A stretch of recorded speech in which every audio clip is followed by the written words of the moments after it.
चूल्हा पे रख ले बानी दूध हो बिलार का कारी। चूल्हा पे रख ले बानी दूध हो बिलार का कारी। नैहर में रख ले बानी यार हो भातार का कारी। खूबी खिसियई बात भीरी नई बा खूबी खिसियई बात भीरी नई भीरी आई हमारे यार हो भातार का कारी। नैहर में रख ले बानी यार हो भातार का कारी।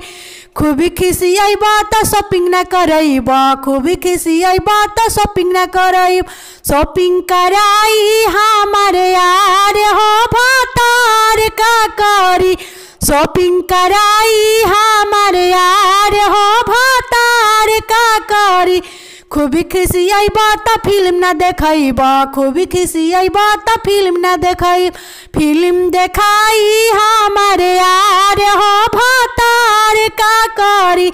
नैहर में रख ले बानी यार हो भातार का कारी।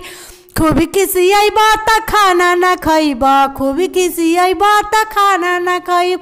खाना खाई हमारे यार हो भातार का कारी। नैहर में रख ले बानी यार हो भातार का कारी। चूल्हा पर रख ले बानी दूध हो बिलार।